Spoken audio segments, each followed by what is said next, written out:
ദേശീയപാത 544 Ernakulam Angamaly bank junction.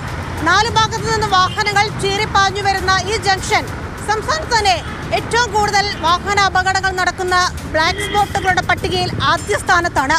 ജീവൻ രക്ഷിക്കാൻ ഡ്രൈവർമാരും കാൽനട യാത്രക്കാരും ഇവിടെ നടത്തുന്ന അഭ്യാസങ്ങൾ ഒന്ന് കണ്ടു തന്നെ അറിയണം.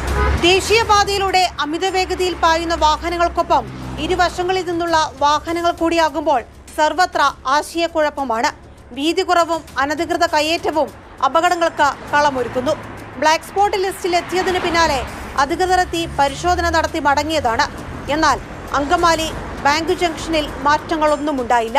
അപകടങ്ങൾ തുടർക്കഥ തന്നെ. ഞാൻ നിൽക്കുന്നത് ദേശീയപാത അങ്കമാലിയിലെ ഒരു ബ്ലാക്ക് സ്പോട്ടിലാണ്. 5 പേര് ഇവിടെ റീസെൻ്റായിട്ട് വാഹനം ഇടിച്ച് മരിച്ചിട്ടുണ്ട്. ഇതിന് പല കാരണങ്ങളുണ്ട്. ശാസ്ത്രീയമായ വശം എന്ന് പറയുന്നത് സീബ്ര ലൈൻ വരച്ചത് പ്രോപ്പറായിട്ടില്ല, വാഹനങ്ങൾക്ക് ക്രോസ് ചെയ്യാനുള്ള സംവിധാനങ്ങളില്ല, പിന്നെ ട്രാഫിക് വാർഡൻ്റെ അഭാവമുണ്ട്. കൂടാതെ കെട്ടിടങ്ങൾ റോഡിലേക്ക് ഇറക്കി പണിതിട്ടുണ്ട്, ബിൽഡിംഗ് റൂൾസൊക്കെ വയലേറ്റ് ചെയ്തിട്ട്.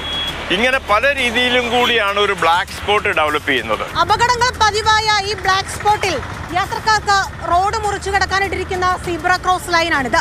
4 ഭാഗത്തു നിന്നും വാഹനങ്ങൾ ചീറിപ്പാഞ്ഞെത്തുമ്പോൾ ഇതിലൂടെ ജീവൻ രക്ഷിച്ച് മുന്നോട്ട് പോകണമെന്നറിയാതെ യാത്രക്കാർ പോലും പരിഭ്രാന്തിയിലാവുകയാണ് പതിവ്. ഇതിനിടയിൽ യാത്രക്കാരെ കണ്ട് വാഹനങ്ങൾ സഡൻ ബ്രേക്ക് ഇടുമ്പോൾ ഉണ്ടാകുന്ന അപകടങ്ങളും ഇവിടെ പതിവാണ്. യാത്രക്കാർ എങ്ങനെ റോഡ് മുറിച്ചു കിടക്കുന്നുവെന്ന് കാണാം. ജീവൻ കയ്യിൽ പിടിച്ചാണ് കാൽനട യാത്രക്കാരുടെ അടക്കം സഞ്ചാരം.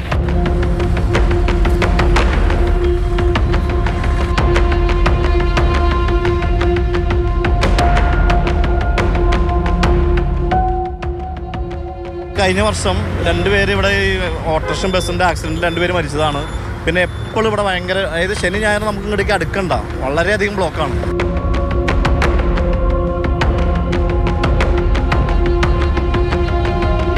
ആലുവ പുളിഞ്ചോട് മുതൽ മുട്ടം വരെയുള്ള പ്രദേശം കാണുന്നത് പോലെ വാഹനങ്ങൾ അപകടത്തിലാവുന്നത് ഇവിടെ സ്ഥിരം സംഭവമാണ്. രാത്രികാലങ്ങളിൽ ഈ പ്രദേശത്തുണ്ടായ റോഡപകടങ്ങളിൽ ജീവൻ നഷ്ടമായവരുടെ എണ്ണവും ഞെട്ടിപ്പിക്കുന്നതാണ്. ദേശീയപാതയിൽ ആലുവ മുട്ടം പുളിഞ്ചോട് മേഖല മനുഷ്യജീവന്റെ കുരുതിക്കളമാണിവിടം. മെട്രോ പില്ലറുകളിലേക്ക് ഇരുചക്ര വാഹനങ്ങളും ചരക്കു വാഹനങ്ങളും ഇടിച്ചുകയറി പൊലിഞ്ഞത് നിരവധി ജീവനുകൾ. അപകടങ്ങൾ ദിനംപ്രതി ആവർത്തിക്കുമ്പോഴും മുന്നറിയിപ്പ് ബോർഡുകളോ ബ്ലിങ്ക് ലൈറ്റുകളോ പോലും ഇതുവരെ സ്ഥാപിച്ചിട്ടില്ല. കാരണം പോലും അറിയില്ലെന്നാണ് അധികൃതരുടെ വാദം. ഇതൊരു മുന്നറിയിപ്പ് ബോർഡ് ഹൈവേ വെക്കേണ്ടതാണ്. അത് നാളെ ഇതുവരെ ആയിട്ട് വെച്ചിട്ടില്ല. അതുപോലെ തന്നെ ബ്ലിങ്കർ ലൈറ്റ് വേണം. യു ടേൺ തിരിഞ്ഞു വരുന്ന ഭാഗങ്ങളിലാണ് ഇപ്പോൾ മിക്കവാറും അപകടങ്ങൾ നടക്കുന്നത്. അത് ഹൈവേ അധികാരികൾ ഈ മേഖലയിൽ ശ്രദ്ധിക്കുന്നില്ല എന്നുള്ളത് ഏറ്റവും വലിയ ഉദാഹരണമാണ്. ഈ മരണങ്ങൾ ഈ ഭാഗത്ത് കൂടിക്കൊണ്ടിരിക്കുന്നത്.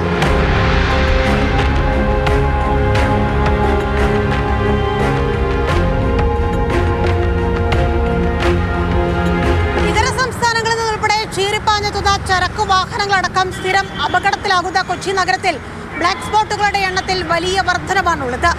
ദീർഘദൂര യാത്രക്കാർക്ക് ഉൾപ്പെടെ മുന്നറിയിപ്പ് ബോർഡുകൾ സ്ഥാപിച്ചും വേഗതാ നിയന്ത്രണ സംവിധാനങ്ങൾ ശക്തിപ്പെടുത്തിയും അപകടങ്ങൾ കുറയ്ക്കുകയാണ് വേണ്ടത്. അതിനുള്ള അടിയന്തര നടപടികളാണ് കൊച്ചി നഗരത്തിൽ സ്വീകരിക്കേണ്ടത്. ക്യാമറമാൻ ശരത്തമ്പാട്ടുകാവിനൊപ്പം കൊച്ചിയിൽ നിന്ന് റിയ.